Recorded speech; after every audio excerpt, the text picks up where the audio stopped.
Tema da live de hoje, masking no transtorno do espectro autista. Vamos falar então de mascaramento social? De pessoas que camuflam sintomas e que elas vivem em sofrimento por não entenderem a sua condição? Essa é a pauta de hoje. Gente, a discussão foi mais acalorada agora mesmo. Mas a Rê já deu um jeito ali. Tudo bem, Jéssica? Como você tá? A intenção hoje é que a gente fale sobre pessoas que estão no sofrimento. Pessoas que estão adoecidas. Obrigada, Rê. Ah lá, Loi trouxe. Meu filho é autista grau 1. E aí, Loi, fala aqui pra gente. Quando a gente tem um filho na condição de grau 1, ele acaba não passando despercebido pela sociedade? Não fica mais difícil da população entender que é uma pessoa dentro do espectro que tem uma neurodivergência e que precisa de cuidados de direitos, não é? Então é sobre isso que a gente vai falar hoje. Hoje a gente vai falar sobre inclusão, sobre diagnóstico, sobre possibilidades de tratamento. Agora, sobre excessos de transtorno, diagnóstico sendo feito de formas irresponsáveis, autodiagnóstico, isso é conversa para outro dia. Hoje a gente vai falar aqui sobre perspectivas, sobre possibilidades, sobre tratamentos, sobre qualidade de vida. Tá bom? Ah lá, a Loi concordou. Fez sentido para ela. Então, o que eu quero dizer para vocês? Primeira coisa, o masking nada mais é do que uma camuflagem social. Como que isso vai funcionar para quem está dentro do espectro, gente? Eu tenho uma pessoa que ela é autista, mas ela não sabe disso ainda. E por ela ter uma consciência preservada, por ela ter uma inteligência preservada, ela consegue imitar outras pessoas. Ela consegue fazer uma camuflagem. Sabe não? O camaleão, como forma de sobrevivência, ele não vai ficando do mesmo tom por onde ele passa. Então, se o camaleão tá de frente a um tronco, ele vai ficar da mesma cor do tronco, para se camuflar e não virar uma presa, certo? A gente vai ter esse mesmo aspecto dentro do autismo quando a pessoa ela faz masking. Ela vai ter algumas características semelhantes à população comum. Vai ser uma pessoa que vai ensaiar uma conversa antes de ir a um encontro. Vai pesquisar na internet como manter uma conversa. Vai decorar algumas perguntas e ela vai fazer aí esse treino para conseguir se comportar como uma pessoa típica. O mascaramento eu tenho uma pessoa neurodivergente que não sabe disso ainda, mas ela fica tentando se comportar como uma pessoa típica. Patrícia, o que ela ganha com isso? A pessoa faz isso de propósito? Isso é feito de forma intencional? Não. A pessoa ela faz isso como um mecanismo de defesa, como uma proteção. Poxa, se toda vez que eu fico agindo como eu mesma, eu sou rejeitada, então eu não posso agir como eu mesma. Eu preciso montar um papel, eu preciso ser um personagem para eu ser aceita. Lembra que eu já conversei muito com vocês sobre a gente não gostar de se sentir rejeitado? Da gente ter uma necessidade de aprovação? De se sentir pertencente? Então, uma pessoa, ela pode mascarar sintomas e sinais de autismo para ser aceita. Vou dar um exemplo. No autismo, a gente tem as estereotipias. A Loi falou, levei ele na neuro, fiz todos os exames e eu não aceitava. Olha que interessante. A Loi que não aceitava o diagnóstico. Procurei outro neuro para ter uma segunda opinião e era a mesma coisa. A partir daí, então, houve-se uma aceitação, né, Loi? Da condição. E é muito comum a gente relutar com um diagnóstico, tá? Ainda mais um diagnóstico que a gente sabe que pode gerar rotulação social. E tem também aquele ideal imaginário da mulher. Vamos falar algo muito sério? Quando a gente vai tentar engravidar, quando a gente está gestante, a gente tem uma idealização do que a gente quer como criança. Às vezes, você não quer, para você tanto faz se é do sexo masculino ou se é do sexo feminino. Mas todo mundo sempre tem um pedido, que seja uma criança saudável. Ai, pra mim pode ser menina ou menino, desde que venha saudável. Não tem esse ideal quando a gente vai gestar? Quando a gente vai pra maternidade? Quando a gente quer viver uma experiência de ter um filho? A Anne falou, sim. Aí seu filho nasce, ele tem alguns comportamentos que diferem das outras crianças. Ele tem umas manias. A gente sabe hoje que o termo é estereotipia. Mas, na infância, como que vão olhar para essa criança? Nossa, ele tem umas manias diferentes, né? Por que seu filho fica chacoalhando as mãos? Por que seu filho fica se balançando? Por que ele brinca com o carrinho de uma outra forma, fica rodando a rodinha? Por que ele joga os brinquedos pro alto? A mãe não quer ter o filho diferente, porque isso vai gerar o quê para esse filho? Rejeição, abandono, discriminação, rotulação. Ele pode ter criança se afastando dele por ele ser diferente. Então a mãe, ela quer o quê? Uma criança saudável, uma criança que brinque como as outras crianças. Não estou aqui dizendo que a condição de autismo significa não ser saudável, porque não é isso. Mas significa ser diferente. Boa tarde, Mona Lisa, tudo bem? Como você tá? A Aloy falou, eu desconfiei quando ele era bebê ainda. Por que a Aloy deve ter desconfiado? Porque deveria ter um não olhar nos olhos. Pode ser que preferia brincar sozinho ao invés de brincar com outras crianças.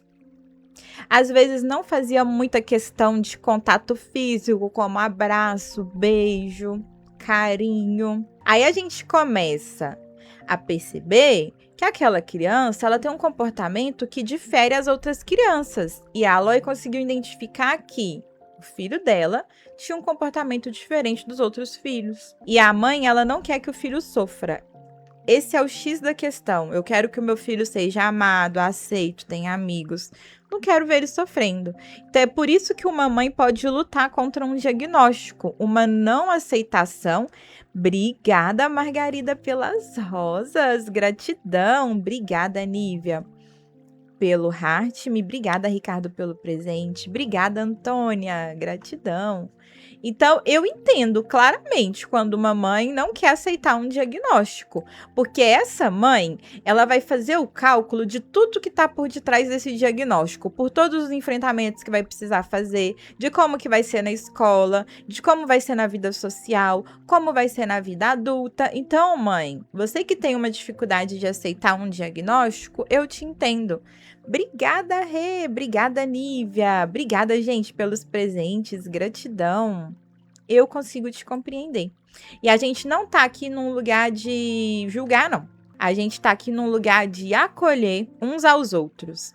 Se tem uma coisa que a gente prioriza nesses espaços aqui de live, é o acolhimento. Tá? Então, Lois, você já chegou no momento certo, no lugar certo. 5 anos já, hein? Que coisa boa. A Anne, e no caso de uma menina? E no caso de meninas? É levado de forma comum por ser quieta? Sim, Anne. Vamos pensar sobre isso? Geralmente, as meninas, elas vão emitir menos estereotipias. Galera, entenda por estereotipia tudo aquilo que foge do habitual, tudo que foge do padrão. Então, uma estereotipia seria a criança autista, quando ela vai comemorar, ela sacode as mãos, assim, ó. Pode até emitir sons com a boca. Às vezes dá saltos bem altos. Ou na hora que ela tá se desregulando, ela tende a se balançar para frente e para trás, para frente e para trás, para frente e para trás. Ela pode rodar. Ela vai emitir algumas características que são diferentes na tentativa de se regular, de se acalmar.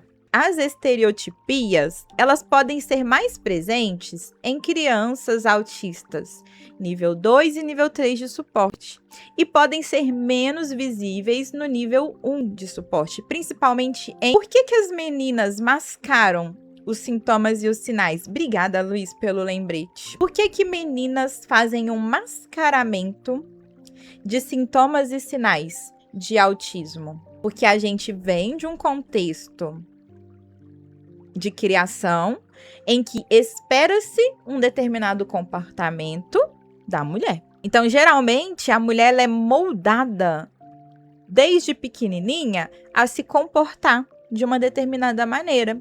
Não se sujar, não se bagunçar, não tirar o laço do cabelo, vestir aquela roupa quente que pinica mais porque é bonito, que são aqueles vestidos redondos enormes, as sandálias desconfortáveis, o pé da menininha tá doendo de calçar aquela sandália, mas a mãe insiste porque ela quer a sandália de menina. Olha só. Se for autista nível 1 de suporte, ela vai conseguir, muitas vezes, obedecer a esses comandos, fazer aquilo que é esperado. O sofrimento, ele é enorme. A Leila falou, e sofremos com isso. Chamadas de estranhas, esquisitas, frescas e loucas. E a Leila nomeou muito bem o que acaba acontecendo. Por mais que você tente suprimir essas características para parecer uma pessoa normal, ainda vai transparecer em alguns aspectos, porque a condição de autista, ela existe. É um cérebro que funciona diferente. Vamos esclarecer o que é autismo? Transtorno do espectro autista. É um transtorno do neurodesenvolvimento. Significa que você tem uma condição que ela é assim desde o seu nascimento. Você já nasceu com um cérebro que funciona diferente. Por que está dentro de um espectro? LG, boa tarde, tudo bem? Espectro quer dizer que a causa, ela é espessa, enorme. São múltiplas causas, são múltiplos sintomas. Então, a gente tem pessoas autistas agindo de formas diferentes umas das outras, porque a gente precisa considerar a individualidade da pessoa, o contexto que ela está inserida, as oportunidades de tratamento que ela tem ou não tem e o nível de suporte, se é nível 1, se é nível 2, se é nível 3. No nível 1 de suporte, dentro do autismo, a gente entende que essa criança, muitas vezes, ela tem inteligência preservada. Se ela tem a inteligência preservada, ela vai ter mais facilidade para imitar o ambiente ou receber comandos e executar esses comandos. Enquanto o nível 2 e o nível 3 de suporte podem ser não verbais, eles podem não falar e podem ter características que eles não consigam conter. Então, vai ficar mais visível socialmente a condição de autismo. O nível 2 e o nível 3 de suporte são os primeiros a serem diagnosticados. Muitas vezes esse diagnóstico ele já acontece lá na infância. Às vezes ainda quando bebê. Para vocês terem ideia. Deixa eu ver o que vocês estão falando. Loi, meu filho ele é ligado no 220. Ele é hiperativo também. Olha só o que ela está trazendo pra gente, a Loi. O filho dela, além de ser autista, ele tem comorbidade. Então, ele herdou aí a hiperatividade, aquele excesso de movimento, aquela agitação toda do TDAH. O técnico Vitor, boa tarde, Psi. Passei uma psicóloga e já inicio segunda. Tem algum conselho? Tô um pouco tenso. Vitor, fique em paz. Sabe por quê? Geralmente, a psicóloga, ela conduz o primeiro encontro. Vai te fazer perguntas, porque o primeiro encontro em qualquer abordagem envolve a sua história de vida, que é a anamnese. Então, o primeiro encontro ele é o mais tranquilo, porque você vai ter toda a sessão guiada. Ela vai te fazer perguntas e você vai precisar responder ali dentro do que te for perguntado. Você passou em psicologia! Parabéns! Vamos comemorar? Parabéns, Vitor! Um futuro psicólogo, que coisa boa! Vem para esse mundo aqui fora que vai te julgar por falar sobre saúde mental. Gente, desde que um vídeo meu viralizou, eu tô sofrendo muito hater. Aparece gente do além pra atormentar. Se prepara, Vitor, para esse dia. Ó, se eu posso te dar uma dica, se você já puder criar o seu perfil nas redes sociais como estudante de psicologia e já ir catalogando a sua experiência enquanto estudante, você pode ter certeza que depois de formado você já vai ter pacientes te esperando. Então já vai construindo a sua trajetória nas redes sociais a partir de agora. Ai, Patrícia, o que eu vou falar se eu não sei nada de psicologia ainda? Documenta a sua trajetória, mostra como é sua rotina, como que você faz para estudar. Você pode ter certeza que quando você formar, já vai ter gente lá te esperando na lista de espera para ser atendido por você. Por quê? A divulgação nas redes sociais é o que vai te trazer pacientes. Captação de forma gratuita. Bom, se tem uma dica que eu posso te dar, é essa. Já mergulha nas redes sociais, já começa a produzir conteúdo. Lá dentro do site do Conselho Federal de Psicologia, tem as normas de como que você deve se comportar enquanto estudante de psicologia nas redes sociais. Já baixa esse PDF, já lê tudo, já entende o que você pode e o que você não pode fazer e já se posiciona nas redes sociais. Tá bom? Porque isso a faculdade não vai te ensinar. Então já começa estudando isso de agora. De agora. E ó, vai pra faculdade com a mente aberta, você tá lá pra aprender. Não tenha pressa pra definir sua abordagem, não tenha pressa pra aprender tudo logo. Vai lá na perspectiva de estudante, seja curioso, aprenda sobre todas as abordagens. Depois você escolhe a que você mais se identificou, tá bom? É muito comum a gente ter bandeiras sendo levantadas ao longo do curso, né? De pessoas já tá lá no segundo período. Eu sou da psicanálise. Sua opinião pode mudar ao longo do curso, porque você vai aprender sobre outras abordagens. Então, simplesmente viva essa experiência de coração aberto. Deixa para decidir depois, tá? Você não precisa decidir agora. Quem recebe diagnóstico tardio de TEA, a vida impacta? Eliezer, depende. Vamos pensar um pouquinho sobre isso? Eu nunca sofri pra caramba, tive burnout, fui diagnosticado com ansiedade, com depressão, fiz várias terapias, nada resolveu pra mim. Eu sempre estive em sofrimento.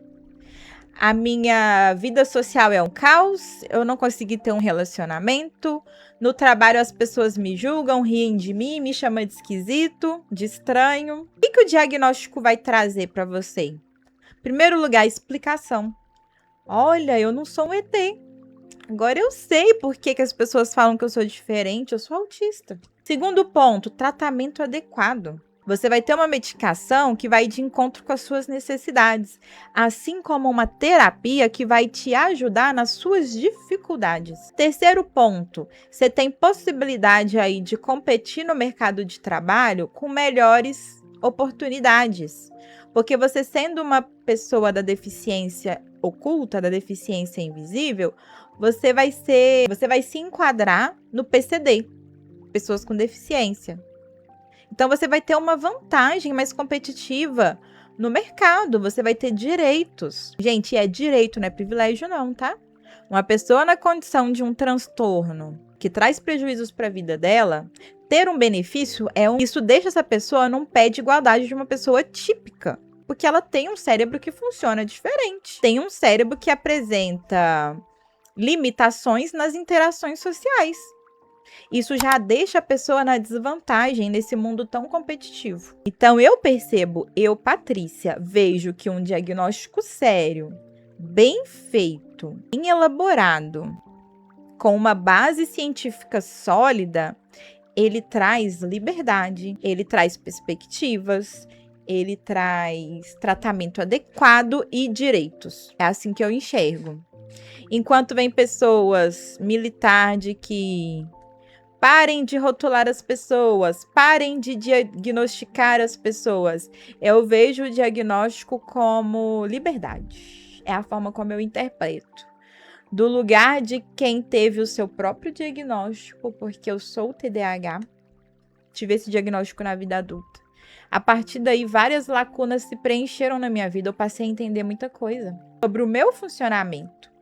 Eu sempre fui uma criança diferente. Eu sempre fui julgada por ser uma criança diferente. Eu não encaixava em grupo nenhum. Vocês sabem o que é você se sentir excluída e não se encaixar em grupo nenhum? A Anne falou, eu ainda estou em dúvida se inicio com o neuro ou não.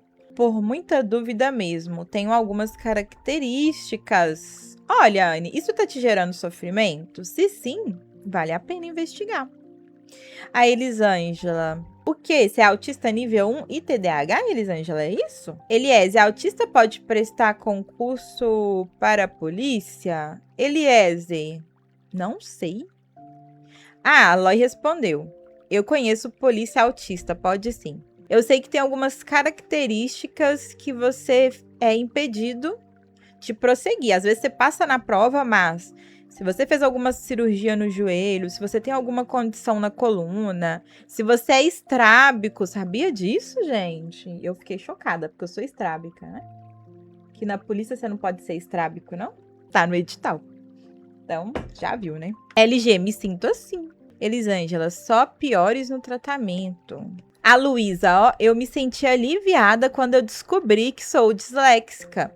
Por que houve esse alívio aqui na Luísa? Ouso dizer que esse alívio veio porque teve uma explicação. Por que ela tinha dificuldade? Por que para outras crianças parecia tão fácil e para ela era tão difícil? Nome, dislexia.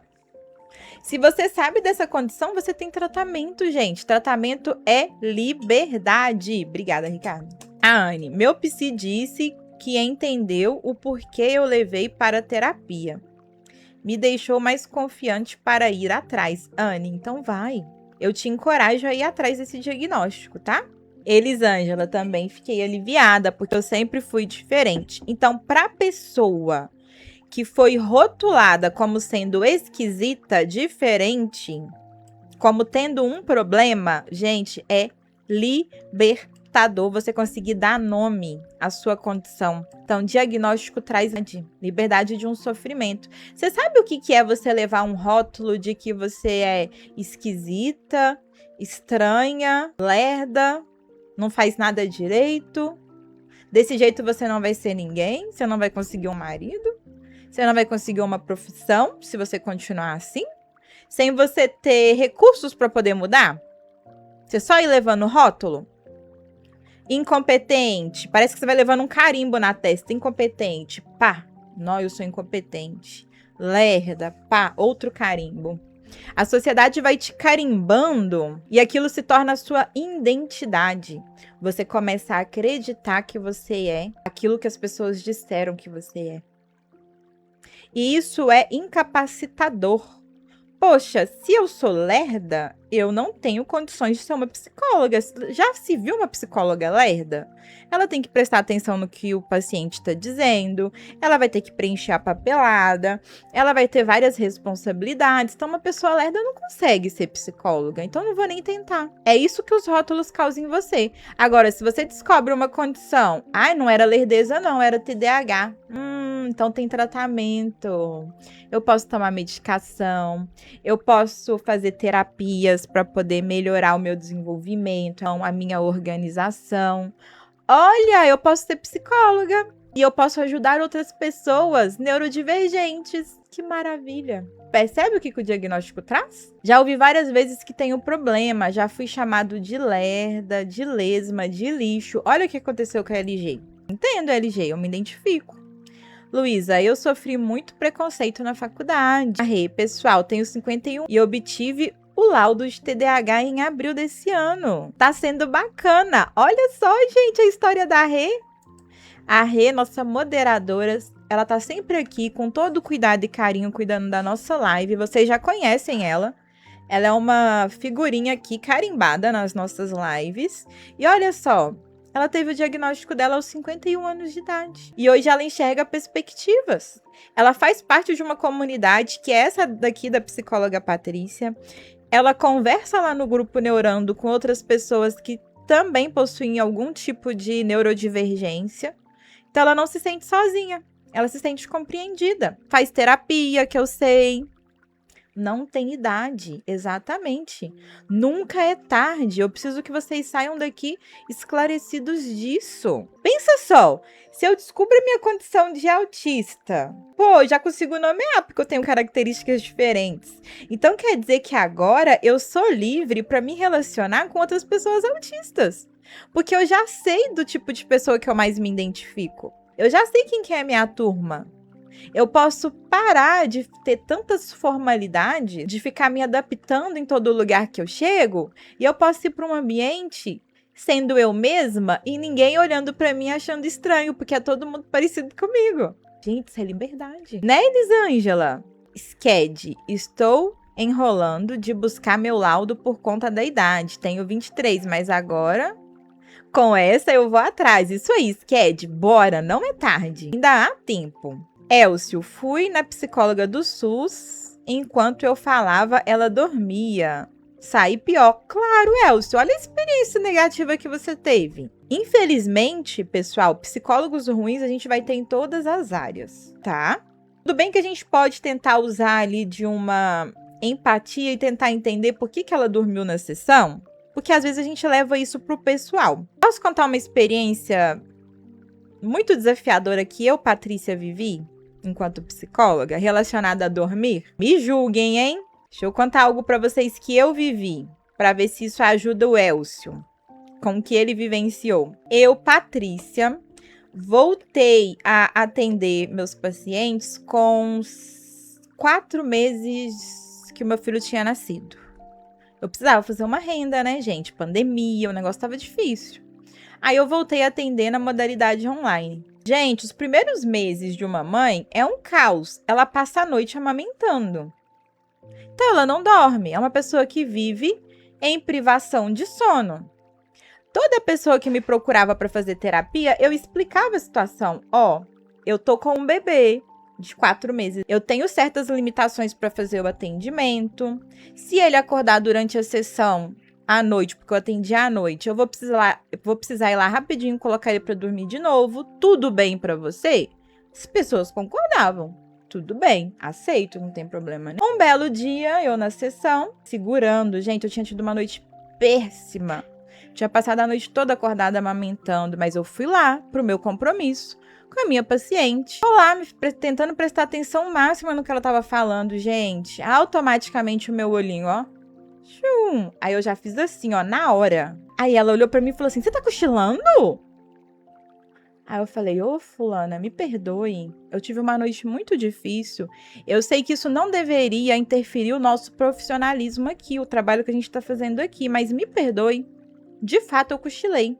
Gente, ela não voltou mais. Então, vocês entendem que psicólogo também é gente? Vocês entendem que psicólogo tem filho, passa por momentos difíceis, pode ter passado a noite no hospital com o filho e no outro dia tá ali com um sorriso pra te atender. LG. Pois é. É triste, né? Então, por isso que nessa live eu tenho uma oportunidade, obrigada, amor, de falar isso pra vocês, assim. Se foi um deslize da psicóloga, vamos dar uma segunda chance? Vamos procurar saber por quê? Eu vou convidar o Elcio a falar assim, olha, eu notei que você dormiu na sessão. Eu fiquei muito desconfortável. Você pode me explicar o que aconteceu? Aí você dá a oportunidade, talvez ela tá tomando um medicamento forte e acabou cochilando. E se isso não se repetir, dá uma segunda chance, tá? Sim. LG, infelizmente a gente tem pessoas que só olham pro seu próprio umbigo. Eu sei que teriam outras pacientes minhas que não viriam isso como um problema, mas essa viu isso como... E a gente precisa respeitar também, né? Assim, o que cada um dá conta. Eu entendo que isso faz parte ali de rejeição, de abandono. De alguma forma, ela sentiu que eu não estava levando o que ela estava trazendo a sério, porque eu cochilei. Isso passa uma imagem pro outro de que, a psicóloga tá nem aí pra mim, ou eu sou muito chata, né? Porque ela até dorme na hora que eu falo. Mas a gente precisa tentar olhar pro outro lado também, tá bom? Gabriela, eu vou no psicólogo dia 23. Que coisa boa, Gabriela. Sked, tem pessoas que não tem isso. Ela deve ter achado que você sentiu tédio ou algo assim. Exato, Sked. Eu também acho que isso que aconteceu. Mas eu não tive nem oportunidade. Assim, eu me expliquei na hora, mas eu não tive a oportunidade de me retratar, né? A Juliana, eu fui laudada com autismo e TDAH aos 43 anos. E é libertador. Eita, outro depoimento lindo. Gente, eu quero fazer uma proposta pra vocês. Eu tenho recebido muito hate de pessoas sobre diagnóstico, né? Principalmente no último vídeo que eu criei, que eu tinha feito, que viralizou. Eu fiz um último vídeo agora respondendo um rapaz que estava criticando a questão dos diagnósticos. Quem tiver essas histórias corajosas e puder ir lá relatar, vai me ajudar muito. Quem puder. Quem não se sentir envergonhado, não sentir que está ultrapassando limites, igual a Rê que comentou aqui agora, que eu acabei de ler aqui agora. Quem que foi, gente? Quem puder ir lá e falar, meu filho foi diagnosticado, foi a melhor coisa que aconteceu. O último vídeo que eu criei. Ou eu fui diagnosticada a tal idade, isso mudou a minha vida. Quem puder ir lá e me dar essa força, porque isso ajuda as pessoas a entenderem que diagnóstico não é uma coisa ruim. E que diagnóstico liberta. A Michelle, ó, fui diagnosticada com TEA aos 41 anos. Hoje eu tenho 44. A Michelle é outra corajosa. Muito bem. Você viu, Monalisa, o vídeo? A Cissa perguntou, quem pode dar o diagnóstico? O psiquiatra ou o psicólogo? Boa pergunta. Michelle, prof. autista. Que legal, Michelle. E a Michelle não tem vergonha, né, de falar sobre isso. Tá até no nome dela. Que coisa boa. Cissa, quem pode dar diagnóstico? Psiquiatra ou a psicóloga?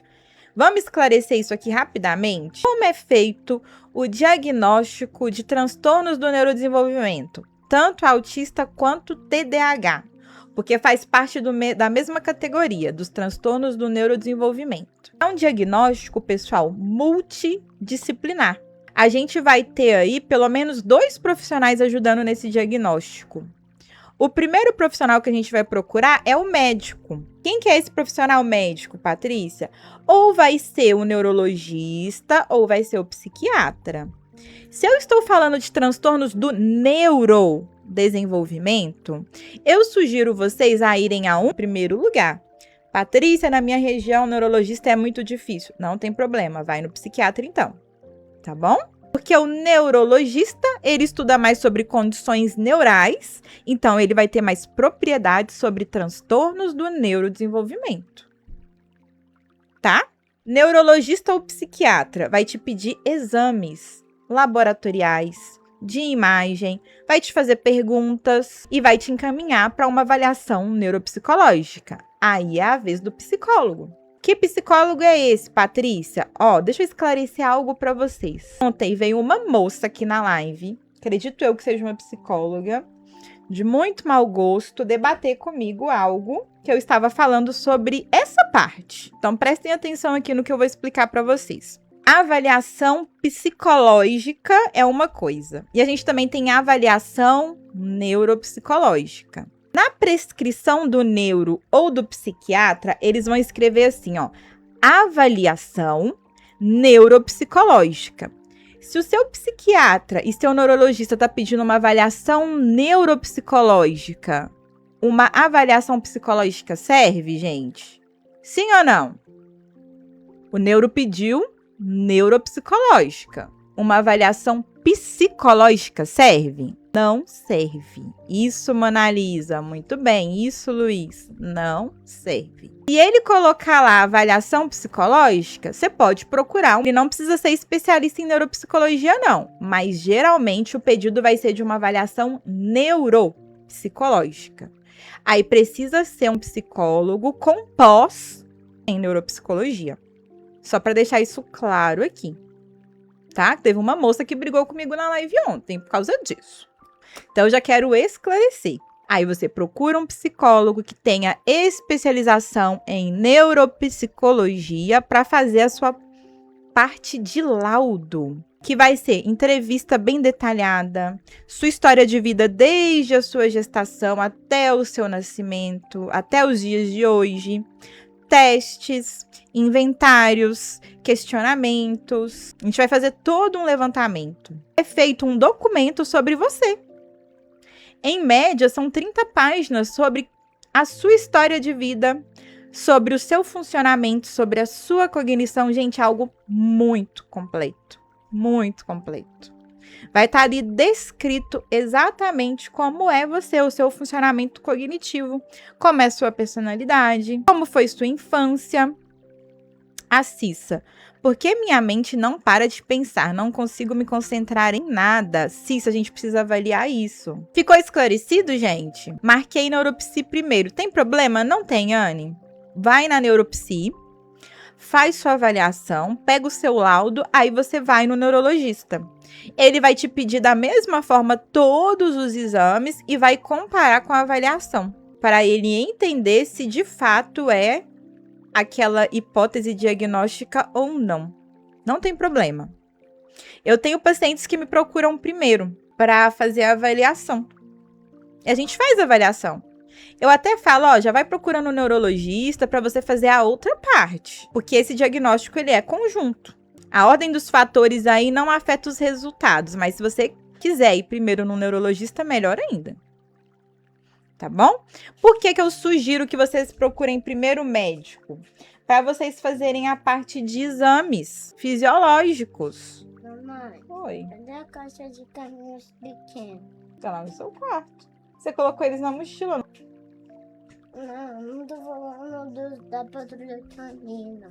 Eles estão dentro da mesma caixa. Gente, aos finais de semana a gente tem participação especial do filho, viu? O que significa shout down? Já tive isso várias vezes. Shout down e meltdown. Peraí, gente, deixa eu ver. Agora, não tenho vergonha de falar que eu não estou me lembrando. Shout down, meltdown. Desligamento, paralisia ou encerramento.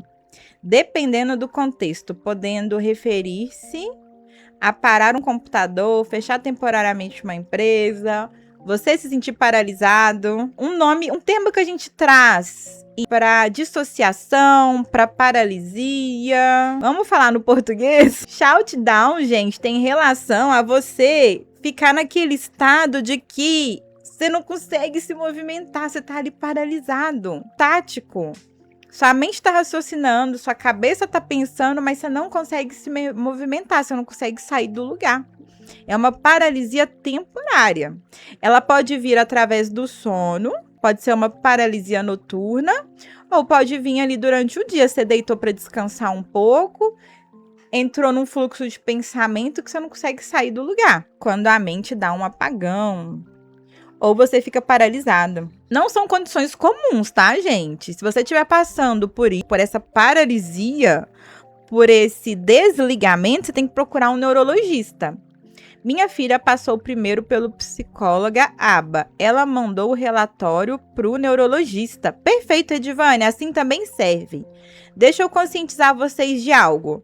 Geralmente, a escola vai enxergar a demanda da criança. No período escolar, fica mais visível as características, porque essa criança ela vai socializar com outras crianças. Então, a gente pode ter a escola encaminhando a criança para uma psicóloga avaliar inicialmente. Aí, a psicóloga faz o encaminhamento para o neurologista, neuropediatra. A gente pode ter a mãe que desconfia, já leva no psicólogo. O psicólogo fala, olha, mãe, coerente, também observei alguns sintomas e sinais, leva no neuro, para ele solicitar ali os exames e avaliação neuropsicológica. Então, a ordem dos fatores não altera o resultado. De toda forma, você vai precisar passar pelo neuro, por mais que você opte em ir na psicóloga primeiro, tá bom? Até porque, gente, quem que vai medicar? O neuro. Você vai ter que passar pelo neuro de qualquer forma. O triste é que eles podem bater em outras crianças. Mas vamos pensar sobre isso? Boa tarde, psicóloga Gisele. Seja bem-vinda. Tudo bem? Por que a agressão ela pode acontecer? Essa criança autista, ela ainda não desenvolveu repertórios para se autorregular, para se acalmar. Então, ela entra em crise. Por que essa crise acontece? Por excesso de estímulo. Excesso de estímulo tal qual ela não percebe. Quem está em volta não percebe porque a aula está acontecendo. Se ela não tiver um cuidador ali, né, um AT, um terapeuta escolar para estar ali junto com ela, observando, identificando sinais, tirando ela de cena quando ela se desregular, vai haver uma crise. A criança ela pode se autolesionar ou agredir os outros, os colegas e até mesmo a professora. Mas isso não é feito de forma intencional. O problema é que profissionais despreparados acham que a criança faz isso de propósito, e não é. Na verdade, ela se desregulou. É claro que existem estratégias para a gente tentar conter. Se ela tem um AT, que é um acompanhante terapêutico na escola, que é um direito da criança autista, o AT vai estar de olho o tempo todo nela. Percebeu características sutis de desregulação? Que pode ser um esfregar dos pulsos, que pode ser um coçar a orelha. O AT já vai tirar a criança daquele ambiente ali. vai levar para outro ambiente, para que ela possa se acalmar e se autorregular. Tem escolas inclusivas que têm um cantinho. Escolas inclusivas têm um cantinho para as crianças neurodivergentes poderem se regular, que é uma salinha toda preparada com alguns estímulos para poder ajudar nesse momento. Obrigada, psicóloga Gisele. Ótimo dia para você, viu? Hoje eu vi um histórico do Google do meu irmão e ele estava pesquisando vazados de famosos, mas queria contar para minha cunhada, mas não sei como. Eles são cristãos, casados há anos e têm um bebê. Laís, que pauta sensível, Laís. Olha, Laís, seria até imprudente te aconselhar de alguma forma, mas o que poderia ser uma sugestão no ambiente terapêutico? Você conversar com o seu irmão, tá bom, com Deus, viu? Te amo. E conscientizar ele da importância de contar para a esposa. Olha, eu vi, eu peguei, queria muito contar para ela, mas eu vou te dar a chance de você ir lá e contar. Então, eu quero que você faça isso. Aí você dá a oportunidade pro seu irmão ir lá confessar, se resolver, né? Seria o melhor caminho, que ele mesmo fizesse essa ação. E não você precisar se expor, né? Sabe o que acontece muito nas relações? Você se expõe, eles vão lá, quebra o pau, daqui a pouco eles fazem as pazes e ficam contra você. É melhor você deixar eles lidarem com isso, entendeu? Conversa corajosa, isso mesmo, Luiz.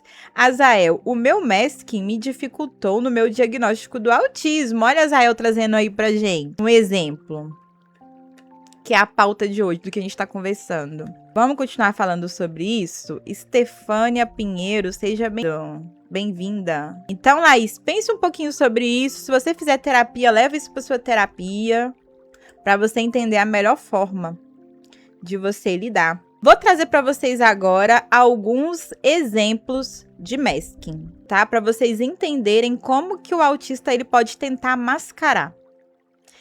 Exemplo número 1.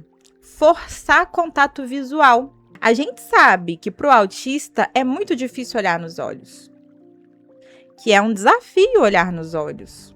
É desconfortável. Então, uma pessoa que está mascarando sintomas, ela pode se forçar a fazer contato visual para aparentar ser uma pessoa típica, certo? Lene, sugestão de tema: birra e questões sensoriais. Ótimo, Lene, mas eu vou precisar entender se eu tenho um público de mamães e papais o suficiente pra gente fazer esse tema. Porque senão vai ficar eu aqui 10 pessoas, entendeu? O Luiz até deu risada. É um tema interessantíssimo, eu adoraria falar sobre ele. Mas eu preciso entender se eu tenho público pra poder falar sobre esse tema. Aí a Elisa falou que tem filha autista. Anne, o que fazer quando os pais são psicofóbicos? São pais que praticam bullying com os filhos, né? Seria isso, Anne? Ó, primeiro lugar é a aceitação. A gente não consegue modificar os nossos pais.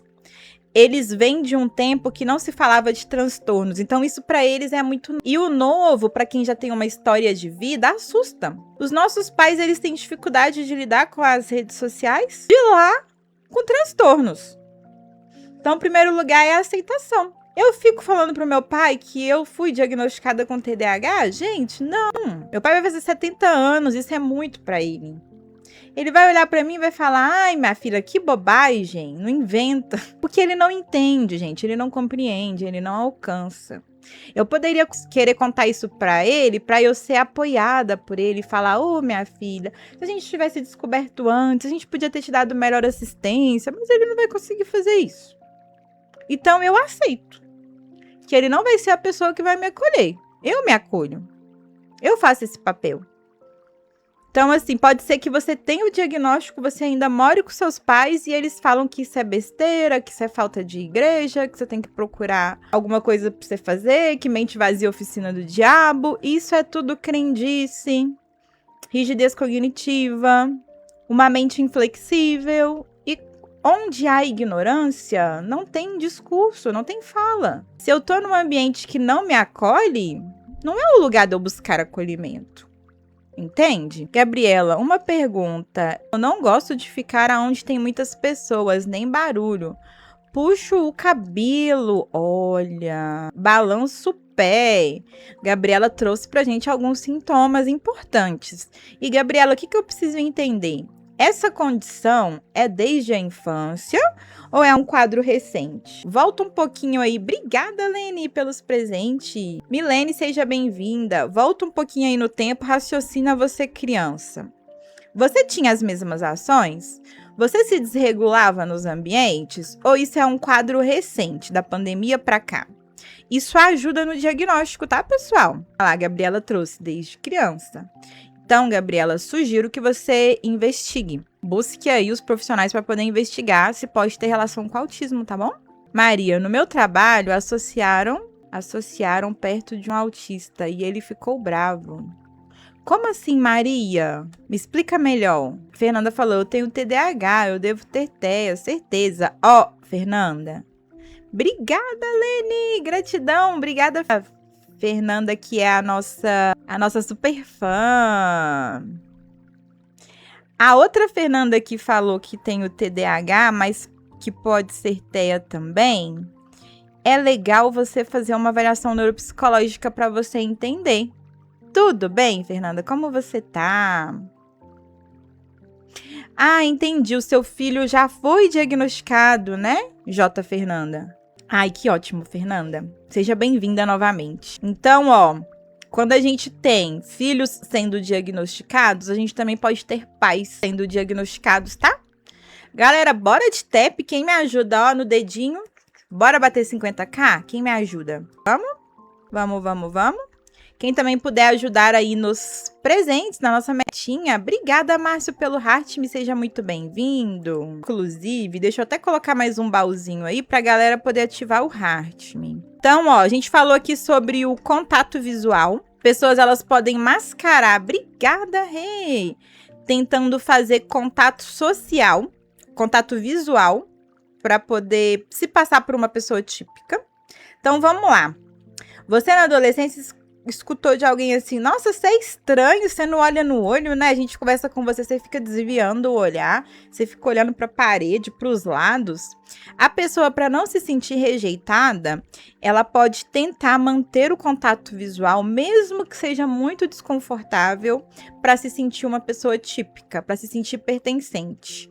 Outro ponto de mascaramento, ensaiar frases antes das conversas. Você que antes de sair para o encontro fica pesquisando frases e ensaiando na frente do espelho para parecer normal. Obrigada, Márcio, pelo amo você. Isso pode ser uma característica de mascaramento também, viu, pessoal? A Fernanda trouxe, eu não consigo olhar no olho. E quando eu faço isso, me incomoda muito. A Fernanda trouxe um bom ponto pra gente, de uma característica. A Lizzie, minha filha, esses dias estava reclamando do cachorro latindo. Colocou as mãos no ouvido e começou a correr. Lizzie também trouxe um bom sintoma importante. Pode? Então tá. Você trouxe um ponto importante também, tá? É assim que a gente começa a identificar sintomas e sinais em crianças. Tá um barulho que pra você tá normal e pra sua criança tá muito alto. E aí ela... Ai, mamãe, tá muito alto. Aí começa a correr. Ou bater assim, ou apertar e se balançar. São características que a gente precisa investigar, gente. Não negligencie sinais. Se você está observando alguns sintomas na sua criança que difere as outras, as demais, quanto antes você descobrir, melhor. Pensa assim, quanto mais precoce o diagnóstico de autismo for, melhores possibilidades o meu filho ou a minha filha vão ter. Eu já tive diagnóstico em consultório sendo feito aos 28 anos de idade, depois de um burnout. A minha paciente, ela mascarava tão bem os sintomas, mas tão bem, por ser extremamente inteligente, e a gente descobriu que ela tinha altas habilidades e superdotação, que ela passou despercebida na escola. E ela não entrava nos critérios de superdotação para a época, porque ela era muito seletiva. Era assim, eu sei fazer o conteúdo, eu vou dar o meu máximo até eu passar. Depois que eu passei, não quero saber não, eu vou ler meu livro. O hiperfoco dela era livros. Vocês acham que é normal uma pessoa ler 60 livros num ano? Vocês acham que é normal uma pessoa ler 60 livros ou mais em um ano? Só me digam. Se vocês acham que isso é normal. DM Advocacia acha que é normal. Isso é um hiperfoco, gente, gigantesco. Não é normal. Isso demonstra pra gente alguma característica. Pode ser de superdotação, por exemplo.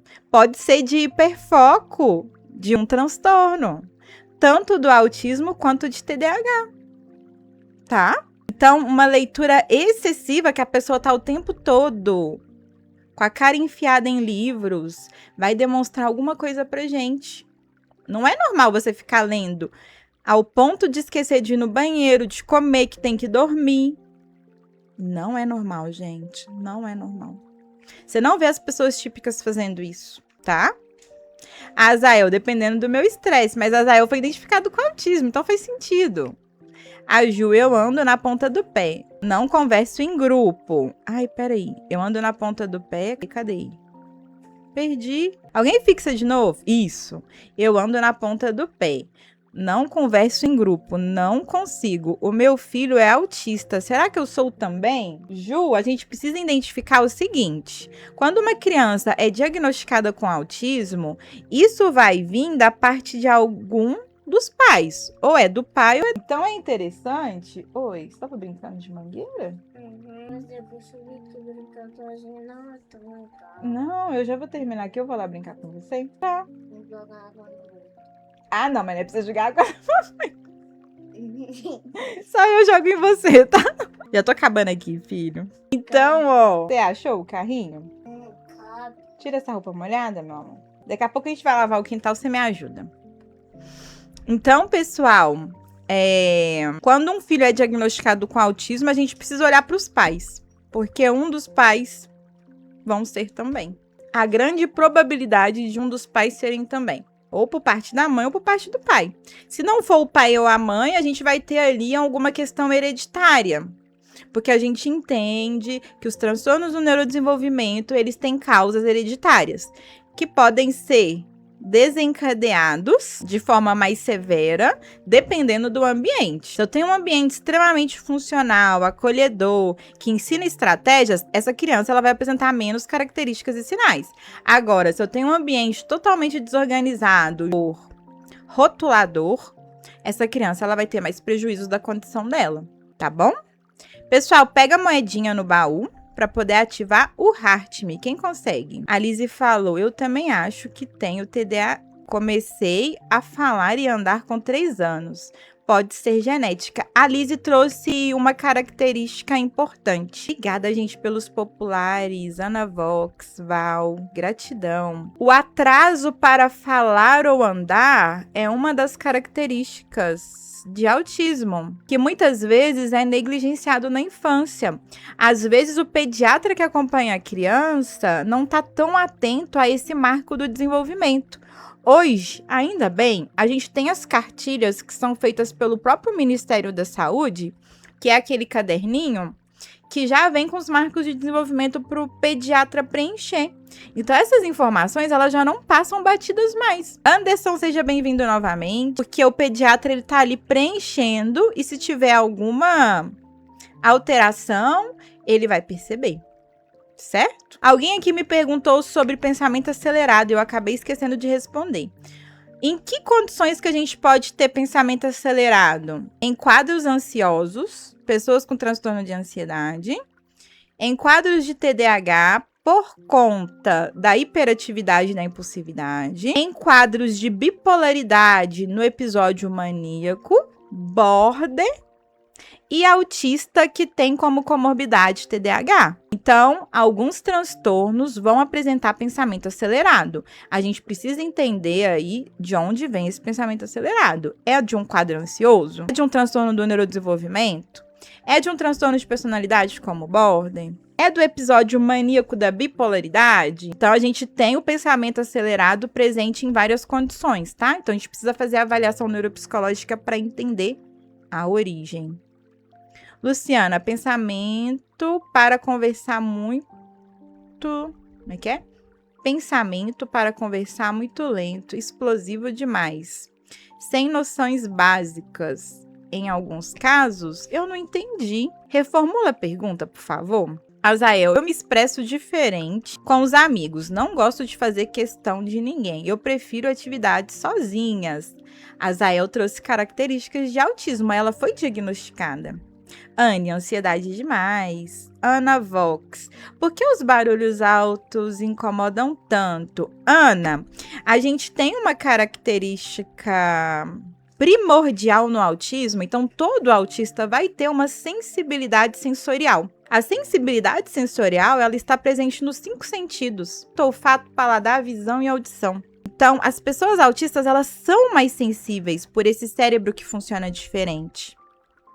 Então, mas assim, é contraditório, porque vai ter barulhos que incomodam o TEA e vai ter barulhos que eles amam. Mas o barulho de forma prolongada pode gerar crise, exaustão. E a gente precisa ensinar o autista exatamente quando ele está começando a entrar num quadro de exaustão. A gente precisa fazer essa psicoeducação para que ele possa utilizar de estratégias para se acalmar e se autorregular. A gente tem crises no nível 1 e no nível 3 de suporte que pode desregular muito a pessoa autista. Pessoas no nível 1, elas podem ter burnout, aquele esgotamento, aquele cansaço que precisa ficar deitado no escuro por horas para se recuperar. Nível 2 e nível 3 pode se desregular de ter crise, de se autolesionar, de se machucar ou machucar quem está perto, porque não está conseguindo lidar com essa desregulação. Então, no tratamento do autismo, o ponto-chave é a gente trabalhar a regulação emocional, para poder identificar sinais. É normal querer fazer vários cursos, inclusive estou fazendo 2 graduações no momento, e a 5ª pós. Fernanda, isso é um hiperfoco. Isso pode ser um hiperfoco dentro do TDAH, isso pode ser um hiperfoco que você é diagnosticada com TDAH, não é isso? Isso pode ser um hiperfoco do TDAH, inclusive. Pode ser um hiperfoco também de uma alta habilidade, superdotação. Ainda mais se o seu desempenho nesses cursos for um desempenho excepcional. Então tem que avaliar, clinicamente falando.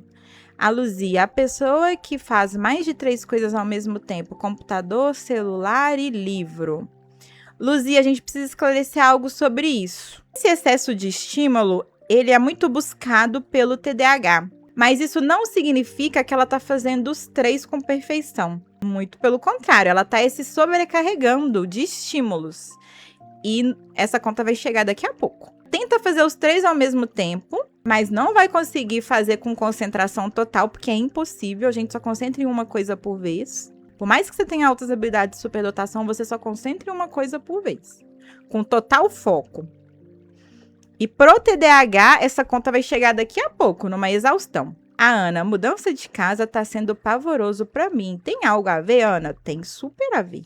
Aí vai envolver rigidez cognitiva, porque, poxa, por mais que eu queira fazer essa mudança, ter que empacotar tudo, se desfazer de uma casa, né, para poder fazer isso em outro lugar. E toda a dinâmica corporal que isso gera é muito desgastante. Vai gerar desregulação, vai gerar conflito, pode gerar crises de choro, um cansaço extremo. Sabe um cansaço que foge? Tipo, às vezes alguém tá fazendo a mudança com você, ela tá cansada também, só que parece que você tá mais do que ela. Sendo que vocês fizeram esforços semelhantes. É porque envolve também o cansaço mental, não é só o cansaço físico. É um esgotamento mental junto. A Ana já tá gerando. Luísa, então eu devo ter TDAH também. Luzia, busca avaliação neuropsicológica para entender. Eu preciso ser muito responsável aqui, pessoal. Eu tô trazendo para vocês explicações de sintomas e sinais, mas a gente precisa buscar profissional. Fogo Furioso, obrigada, Anderson, pelos presentes, gratidão. Obrigada, Fernanda. Obrigada, Anderson.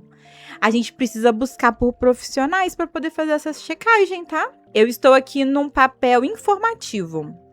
Eu quero gerar reflexão em vocês, eu quero que vocês aprendam a olhar características, sintomas e sinais. Porém, se você se identificou, eu preciso que você busque ajuda profissional para entender se esse é o seu caso ou não, tá bom?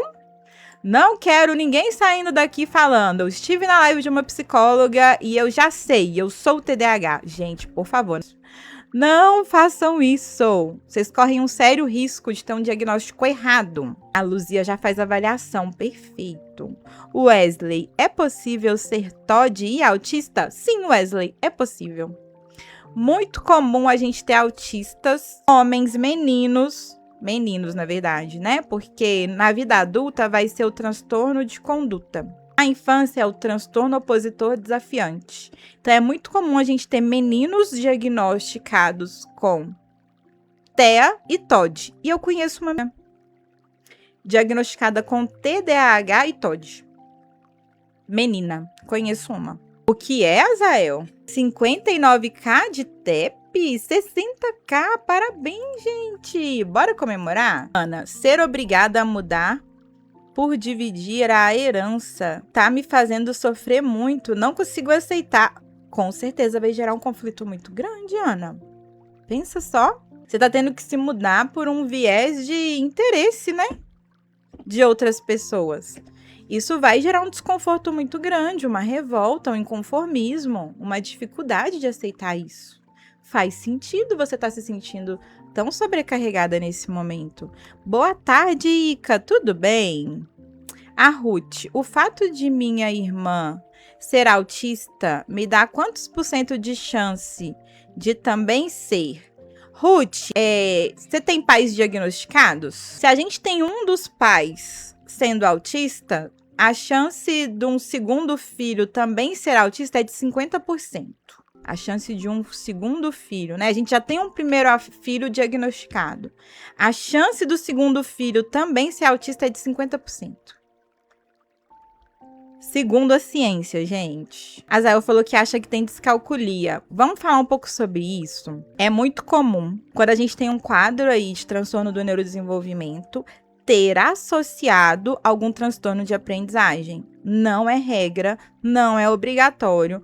Não são todas as pessoas com TDAH ou autismo que vai ter transtorno de aprendizagem, mas é muito comum ter. Azael, diagnosticado com autismo. Também descalculia associado. Patrícia TEA, Patrícia TDAH, não tive diagnóstico oficial de descalculia, mas eu tenho uma dificuldade matemática, cálculos, que ela é significativa.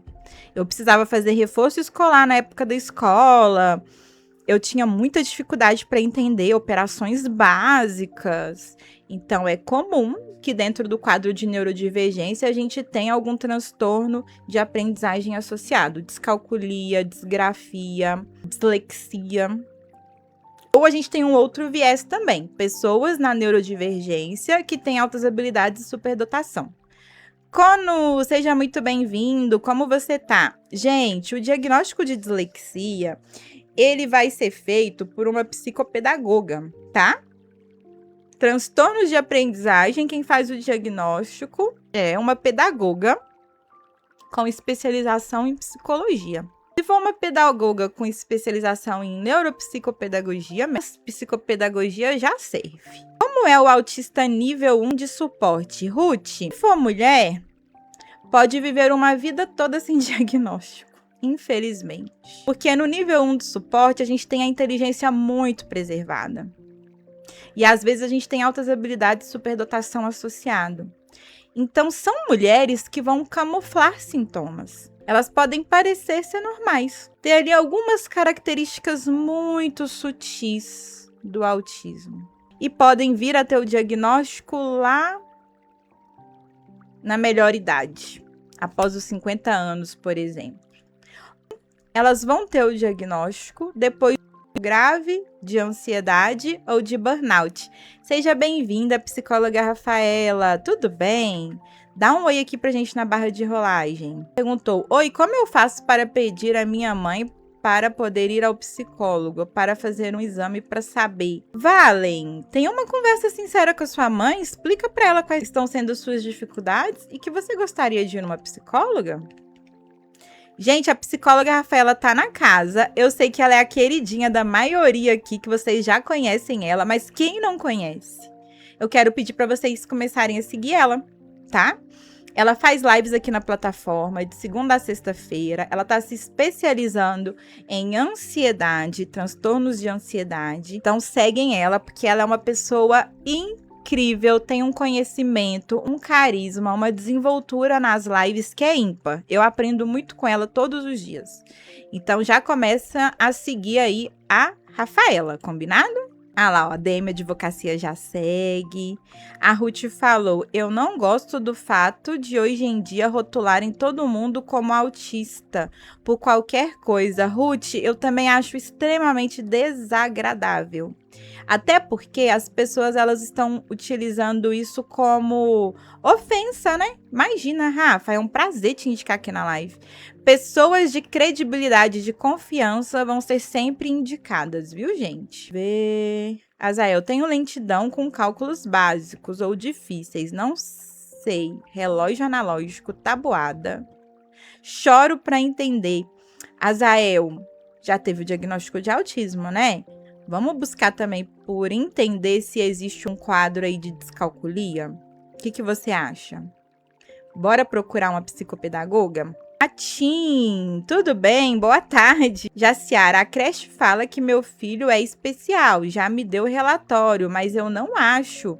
Jaciara, especial em que sentido? Conta pra gente. Especial no nível de inteligência? Não, Demi Advocacia, eu não acho que todo autista precisa ter direito ao BPC-LOAS. Sabe por quê? Autistas nível 1 de suporte com inteligência preservada, eles estão aptos a estarem no mercado de trabalho. São pessoas inteligentíssimas que contribuem para uma sociedade melhor com os seus dons, com as suas habilidades, com as suas características. Então, seria uma perda para a nossa sociedade pegar todo autista e dar um benefício para ele, porque ele seria impossibilitado de trabalhar. O que eu acredito é, pessoas autistas, elas precisam ter os seus direitos. Eu acho mais que justo uma pessoa autista concorrer a uma vaga de deficiência, porque ele vai ter dificuldades maiores do que as outras pessoas com relação à hiperestimulação. Então, para mim, faz muito sentido. Agora, todo mundo ter acesso ao benefício. Vamos deixar isso para os casos mais graves? Nível 2. Obrigada, psicóloga Rafaela. Gratidão. Obrigada pelo carinho, viu?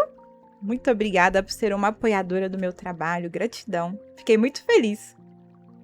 Então, vamos deixar o benefício para as pessoas que de fato precisam?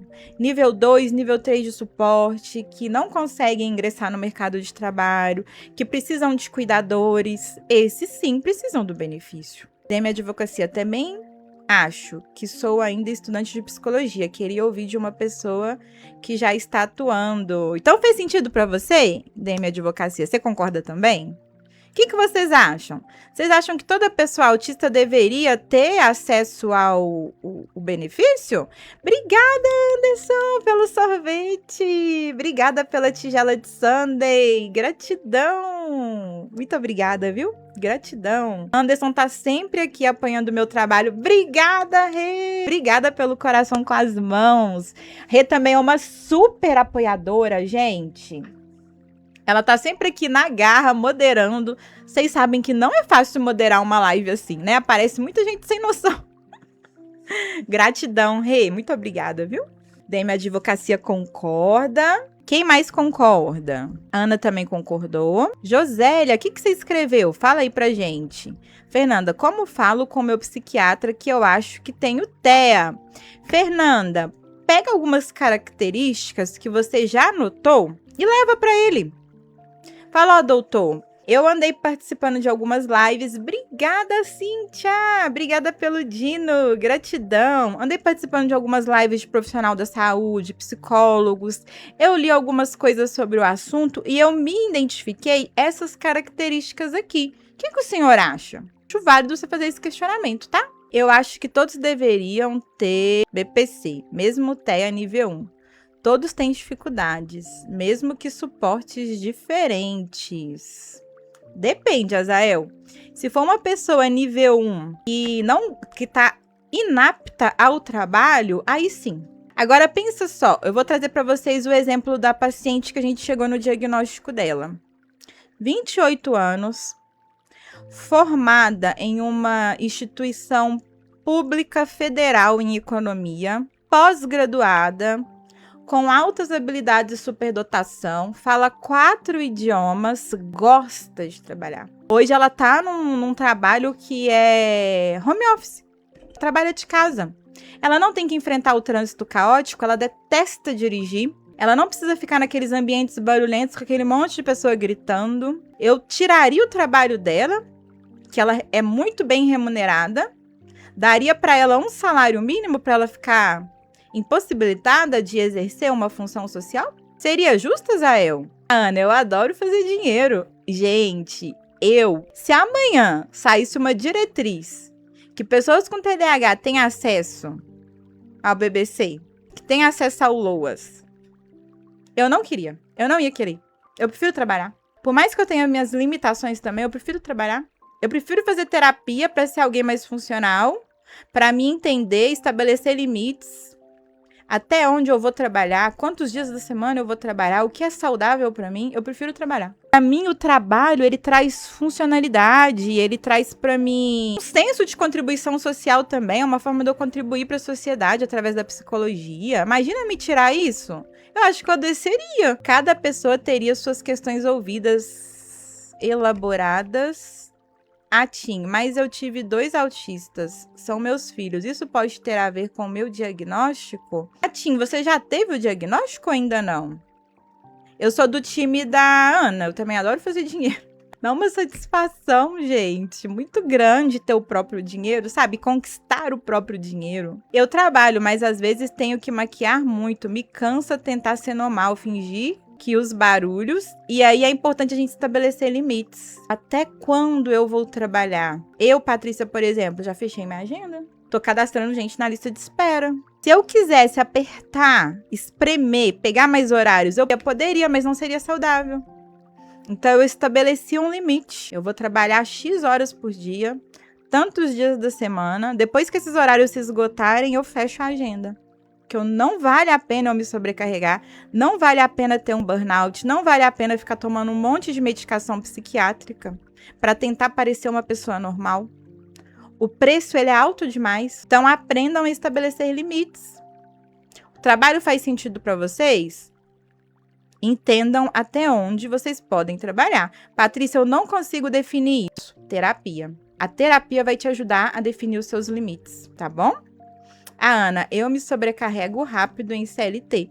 E aí é importante também a gente definir a abordagem de trabalho. Se a Ana se sobrecarrega fácil no CLT, a melhor forma de trabalho para ela seria um trabalho autônomo, onde ela possa gerenciar o próprio negócio. Obrigada, Ana, pelo amo você. Gratidão. Eu tive o diagnóstico de esquizofrenia, mas estou recuperada 100%. Tim, a gente tem algumas pesquisas científicas que vai falar do risco de se ter um histórico de esquizofrenia familiar, um histórico genético, que isso pode desencadear autismo. Então, uma das perguntas que a gente faz na investigação de suspeita de autismo é se existem históricos de esquizofrenia na família, e geralmente tem. Então, pode ter uma relação, mas não é obrigatório. Nem sempre vai haver histórico de esquizofrenia na família. Mas das avaliações que eu fiz até hoje, eu identifiquei histórico de esquizofrenia na família. Diagnóstico oficial em primos e histórico de esquizofrenia na família. Então, tem uma associação, sim. Não é uma regra, mas pode acontecer. Liz, eu tive várias vezes burnout e crise de ansiedade. Será que tem alguma coisa a ver com TEA? Liz, a gente precisaria investigar para entender. Obrigada, DM Advocacia. Falou que a live é maravilhosa. A gente precisaria investigar para entender. Você precisaria apresentar aqueles sintomas e sinais clássicos do autismo, que é dificuldade em interações sociais, comprometimento nas interações sociais. Gente, esse é o clássico. A base do autismo está aí. A pessoa autista, ela tem dificuldade de interpretar as ações das pessoas, as intenções, de socializar, de ter características que é assim. Se uma pessoa faz uma atitude, acho que a gente precisa fazer outra de volta. O autismo não tem essa facilidade. Se alguém estende a mão para me cumprimentar, eu cumprimento de volta. A pessoa autista pode ficar, tipo, olhando pra pessoa, tipo, e não entender que ela precisa estender a mão para cumprimentar de volta. É um exemplo qualquer. Mas só para vocês entenderem. Autismo tem relação com dificuldade nas interações sociais, mais comportamentos repetitivos, estereotipados. Então, a base é essa. Obrigada, Jéssica, pelos presentes. A gente vai ter que ter ali sintomas e sinais de dificuldade de interação social, mais comportamentos restritos e repetitivos. Restritos por quê? Porque a sociedade autista apresenta essas características. Por isso que são comportamentos restritos. São comportamentos que fogem à regra. Quando a gente vai cumprimentar, a gente não fica chacoalhando a mão. Isso é um comportamento restritivo, uma estereotipia. A gente geralmente comemora assim, ê, uhul, não é? Agora, se eu tenho uma pessoa comemorando assim, opa, olha aí um comportamento diferente, não esperado. Vocês conseguem perceber a sutileza do negócio? Comportamentos repetitivos são quando você tá desregulando ou muito cansada, você pode começar a se balançar para frente e para trás. Esse é um comportamento repetitivo. O comemorar chacoalhando as mãos. O que mais, gente? Traz aí na barra de rolagem, comportamentos estereotipados. Na hora de dormir, a mãozinha de dinossauro. A pessoa, ela deita em posição fetal e a mãozinha faz assim, ó. Também é uma estereotipia. Tampar o ouvido com excesso de barulho. Também é uma estereotipia. Na hora de brincar, não ter um brincar funcional, que é jogar os objetos como se fosse uma chuvinha, assim, ó. Tampinhas, legos, cartinhas. Aí você brinca fazendo assim com eles. Na infância, né, gente? É uma característica. Na hora de lavar as mãos, ao invés de você lavar as mãos, você fica jogando a água e vendo ela cair. Também não é um comportamento esperado. A criança sabe que ela tem que lavar as mãos. E não ficar fazendo isso com a água. Ter dificuldade na hora de amarrar os cadastros pode também ser algo relacionado ao autismo. Já está na faixa etária em que a criança deveria já conseguir amarrar o próprio cadastro e ela não consegue. Ô, Azai, eu já vou fechar. Outro dia você sobe, tá bom? Colalia, bom ponto, Ruth. A Fernanda, eu durmo assim e tampo o ouvido com os barulhos. Olha lá, a Fernanda já identificou uma característica. Não gostar de certos alimentos, muito bem pontuado, Eliana. Restrição alimentar. Dificuldade com texturas.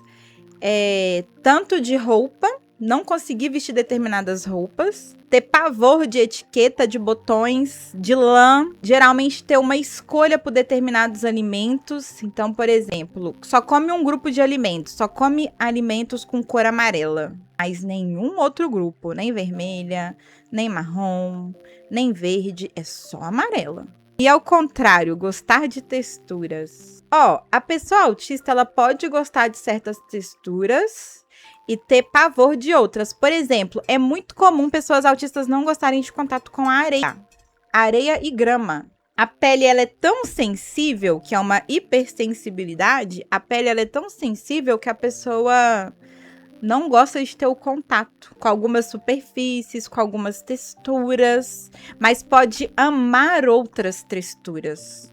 Pode ser, assim, vidrado por outras texturas. O caminhar na ponta dos pés, muito bem colocado. A Laana, eu detesto sol, me queima rápido. Evitar sol, né, uma sensibilidade da pele, pode ser uma característica também.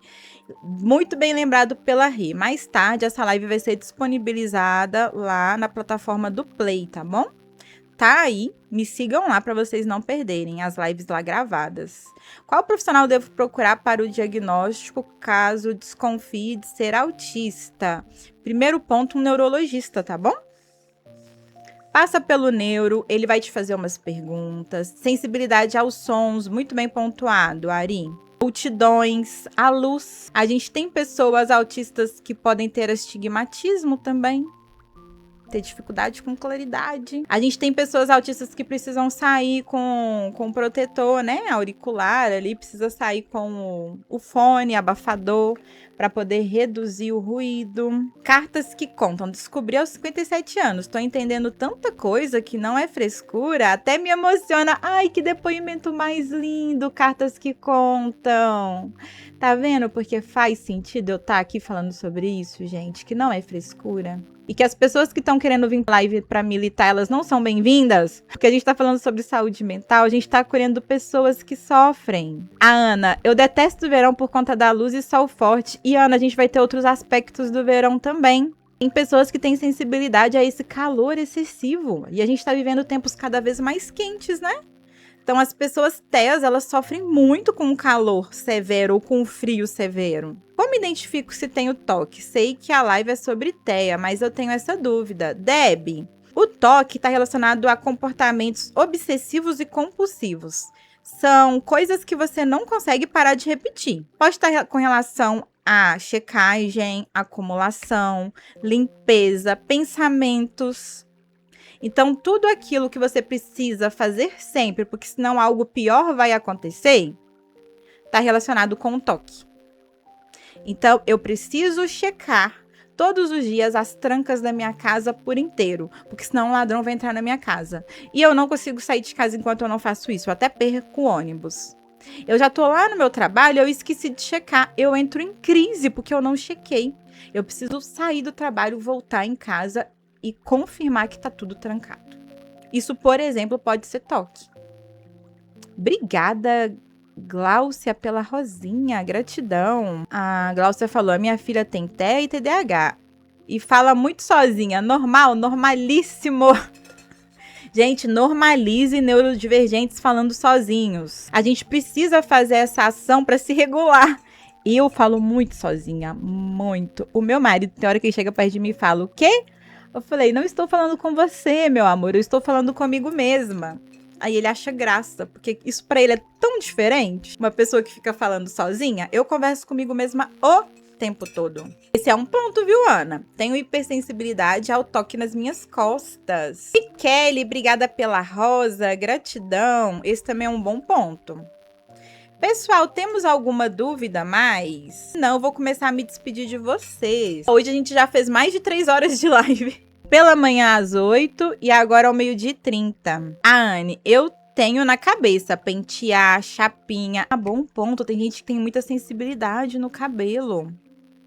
O desembaraçar é uma tortura. Isso vem desde a infância. Eu que agradeço, Ana. É uma honra ter você aqui. Que bom que você veio compartilhar um pouquinho com a gente. Qual cidade você atende? Eu sou do interior de Minas. Todo autista tem narrador? Leila, é uma característica bem comum. Até para quem não é autista. Ter aquela voz na sua cabeça que fica cantando música. Mas no autismo e no TDAH ainda mais presente. Sabe quando você já acorda com um som na sua cabeça? Você abre o olho e já tem uma música tocando na sua cabeça.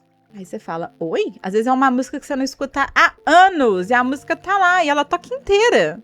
E ela repete às vezes. Aí você fala, oi? Que isso? Eu chamo a minha de locutora. Gostei, gostei. Bárbara, minha mulher disse nenhuma palavra quando recebi o diagnóstico. Mas o que você acha que aconteceu, Bárbara? Você acha que ela ficou... O diácono falou, às vezes acontece isso. E pessoas típicas também podem ter isso. Obrigada pelo lembrete. Hey, amanhã não teremos live, tá? Eu volto na segunda-feira às 8. Combinado? Obrigada por hoje, pela presença, pela participação de vocês. Foi uma live muito amistosa. Teve um começo um pouco tumultuado, porque veio gente aqui tentando militar, mas deu tudo certo. Eu que agradeço, Anne. Quero desejar para vocês uma ótima tarde, Ana. Eu converso comigo e narro sobre mim. Gente, eu acho isso incrível. Obrigada, Rose, pelo abraço. Eu que agradeço, Fernanda. Ó, e todo mundo que tá aqui nessa live pela primeira vez, já me segue, para não perder as próximas lives. Combinado? Moderadores da Rê, muito obrigada, Luiz, pelo apoio, pela ajuda na live. Obrigada pelos presentes. Atendo online sim, Priscila, mas atualmente eu tô cadastrando pessoas para a lista de espera.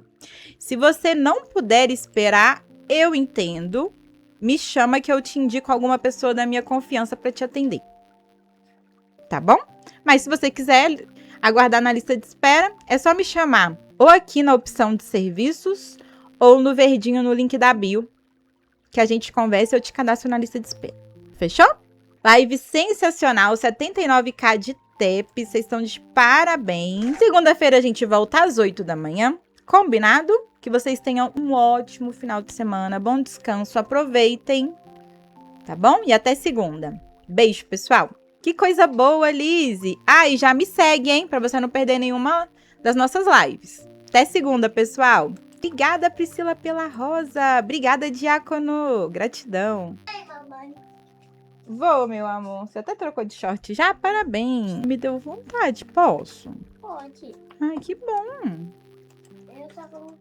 Mamãe, eu não sou uma criança triste.